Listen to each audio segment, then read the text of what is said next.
Ce jeudi 12 août 2021 s'est tenu au CICAD, Centre international Abdou Diouf de Diamniadio, la première réunion du comité exécutif installé à l'issue des élections du 7 août 2021. L'ordre du jour portait sur plusieurs points.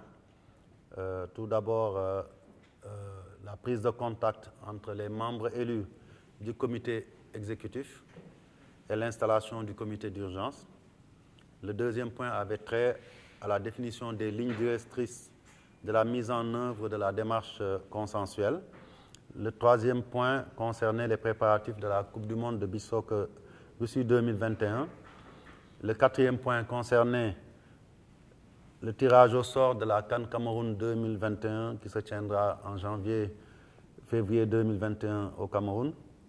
Le cinquième point avait trait au match éliminatoire de la Coupe du Monde Qatar 2022 et notamment les matchs d'ouverture du mois de septembre, c'est-à-dire à partir du 4 septembre ici à Dakar et ensuite au Congo. Nous avons abordé aussi un dernier point, les questions et entrées aux compétitions nationales. En introduction, nous avons tenu à rappeler aux membres le contexte dans lequel cette Assemblée générale élective s'est tenue, avec des enjeux assez particuliers autour d'une démarche constitutionnelle proposée par des acteurs du football et portée par les 14 ligues régionales et finalement aussi validée aussi bien en Assemblée générale que lors des tournées régionales que nous avons eu à effectuer par les acteurs à la base.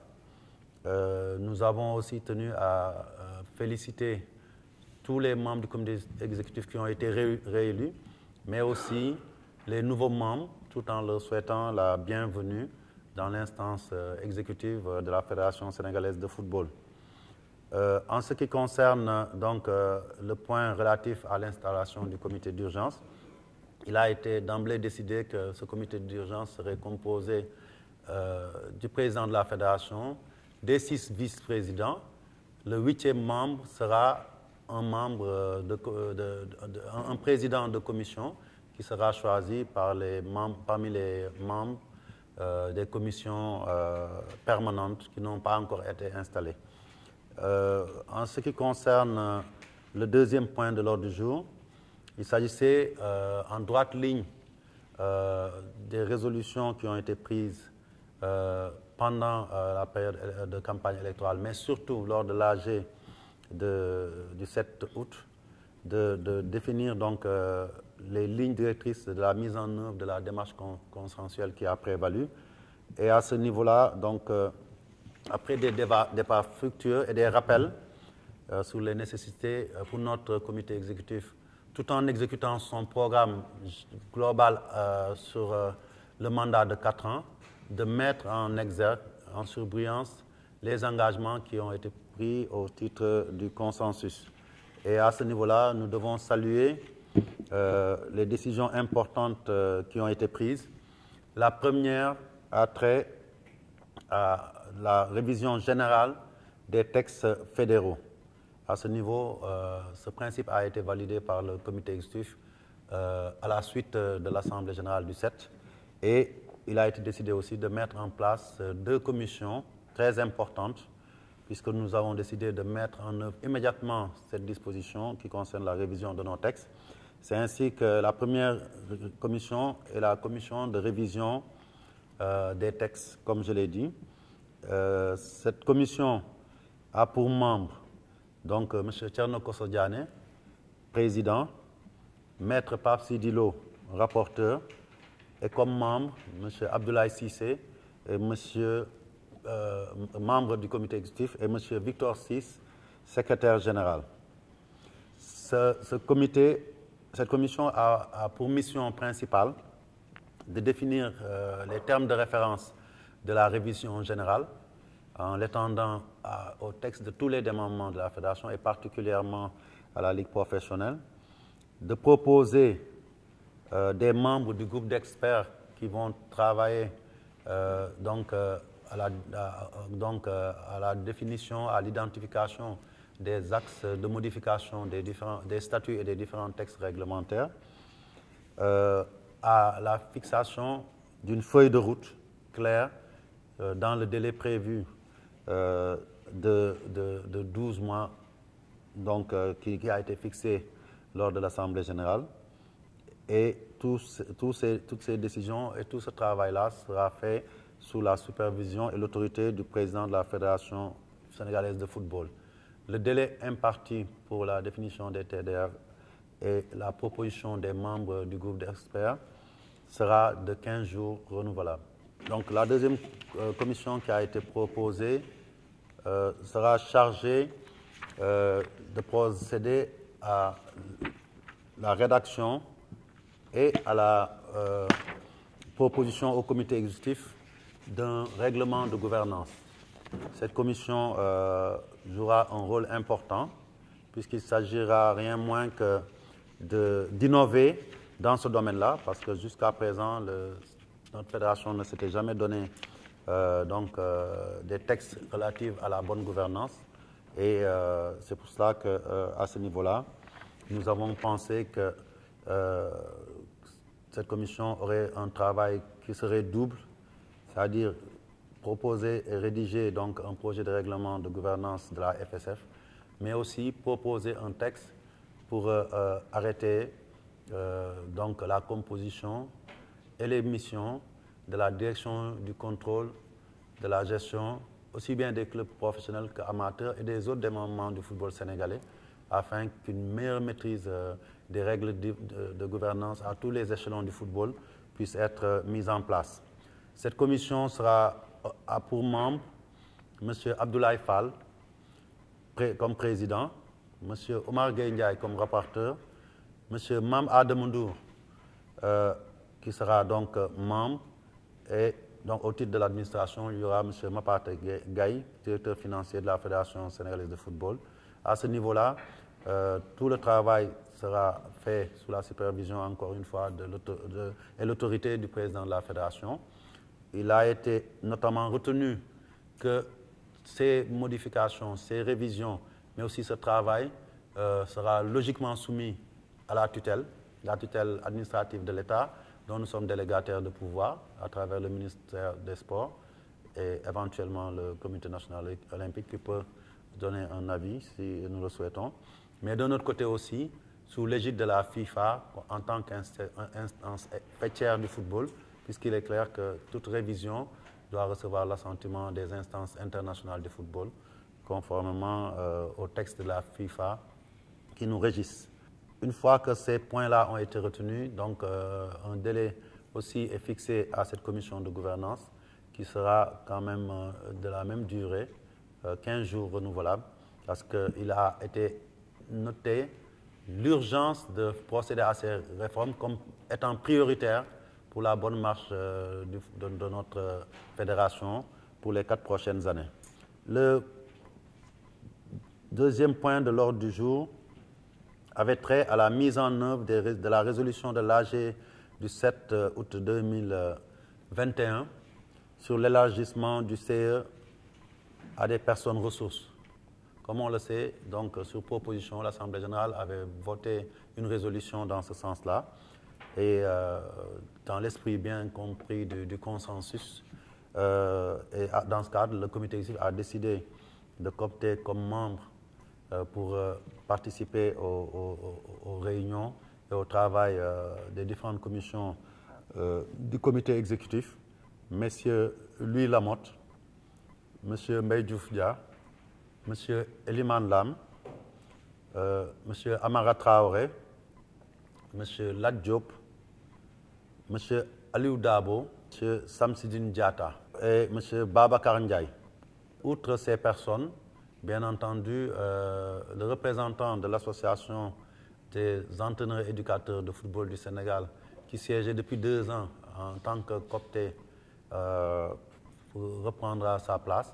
Et il s'agira pour cette association-là de saisir la fédération par correspondance pour désigner son représentant qui sera installé avec les autres membres cooptés lors de la prochaine session du comité exécutif.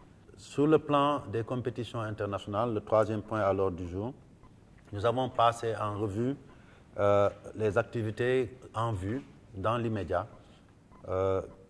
D'abord, la Coupe du Monde de Beach Soccer qui commence à partir du 19 août 2021. Le président de la commission, Omar Gueye, a fait un compte-rendu sommaire de l'évolution de la préparation depuis que nous avions gagné ici à Dakar la CAN 2021. Et il a été complété en cela par moi-même. Et on a rappelé les objectifs qui sont fixés, puisque notre équipe nationale a l'habitude d'arriver en quart de finale. Nous avons souhaité qu'ils puissent aller au-delà. Et pour cela, toutes les conditions ont été prises avec une excellente préparation.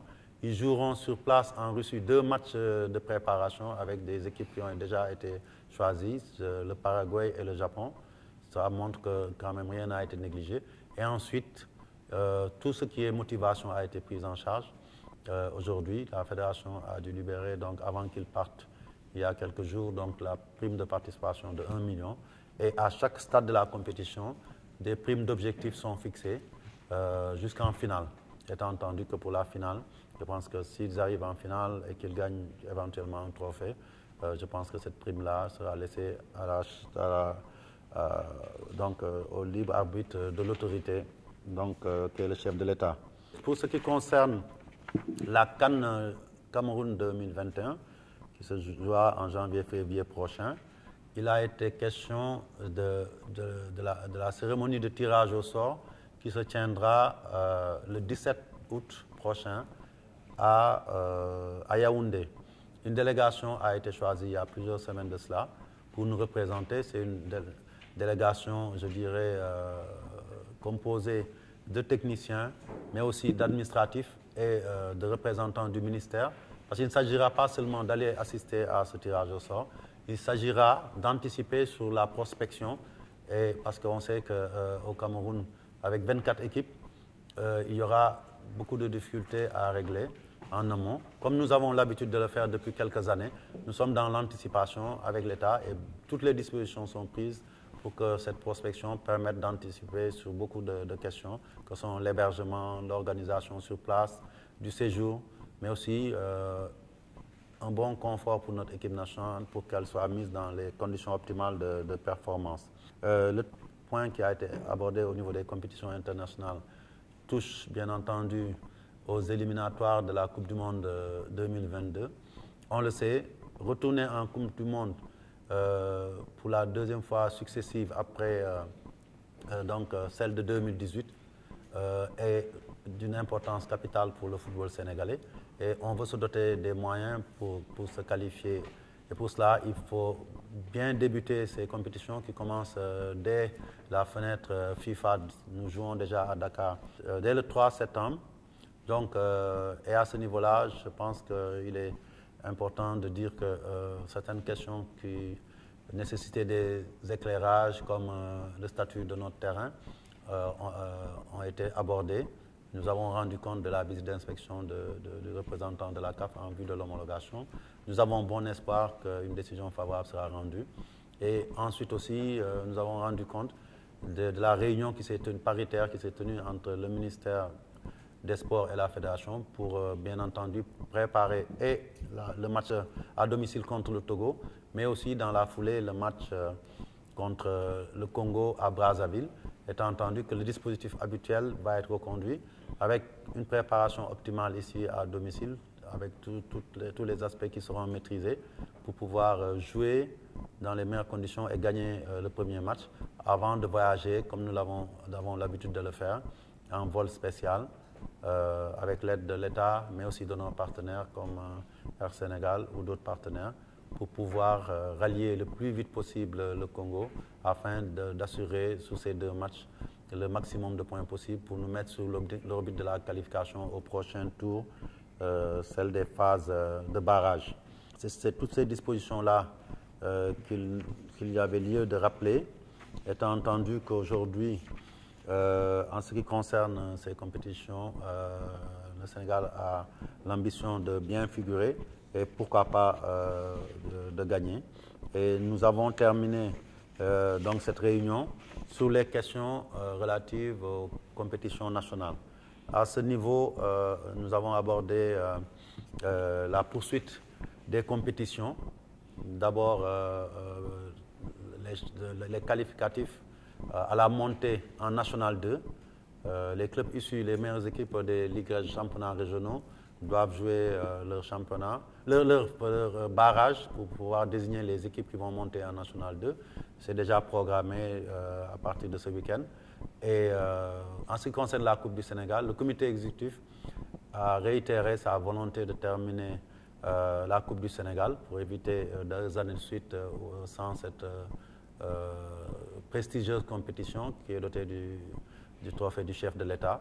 C'est ainsi qu'à partir du moment où cette compétition s'est arrêtée pour le moment au stade des 8e de finale, il a été décidé de terminer tous ces matchs en jouant à huis clos, au besoin dans des terrains où on pourra considérer qu'on joue dans des hubs comme le centre de Toubab Dialaw, afin de finir la Coupe du Sénégal cette année dans les plus courts délais. Et à ce niveau-là, des instructions ont été données à la commission d'organisation, mais aussi à la commission médicale, pour que de manière drastique, les règles soient respectées et que, à l'occasion de ces compétitions aussi, nous puissions promouvoir la vaccination de tous les acteurs du football, afin que nous puissions contribuer à notre manière à la lutte enclenchée depuis plusieurs mois par les autorités étatiques pour prendre le dessus sur la pandémie du Covid-19. Donc ce sont les points saillants de cette réunion que nous avons tenue aujourd'hui. Je voudrais aussi en profiter pour dire que le comité exécutif a tenu à donc nommer et confirmer M. Elas Ousseynou Diouf comme donc conseiller spécial du président de la Fédération sénégalaise de football, donc pour les équipes nationales. Donc pour l'ensemble des équipes nationales. Elas Diouf, on ne le présente plus, il est le seul joueur avec 2 ballons d'or dans notre pays. Il a eu à assurer quand même des responsabilités dans ce football et il était important à nos yeux qu'on puisse le conforter dans ses responsabilités et qu'il puisse apporter son expérience à l'ensemble des équipes nationales. Et c'est pour cela que le comité exécutif, dans son unanimité, a tenu à réitérer sa volonté de l'impliquer dans la gestion, comme nous continuerons à le faire avec d'autres anciens internationaux. Je pense qu'aujourd'hui, dans notre programme, nous avons décidé de valoriser, bien entendu, toutes les compétences locales, mais particulièrement les légendes du football sénégalais. Mais Elhadj a une place particulière et nous savons qu'il peut apporter au football sénégalais énormément. Donc je pense que cela aussi méritait d'être noté et porté à la connaissance de l'opinion. Je vous remercie de votre attention.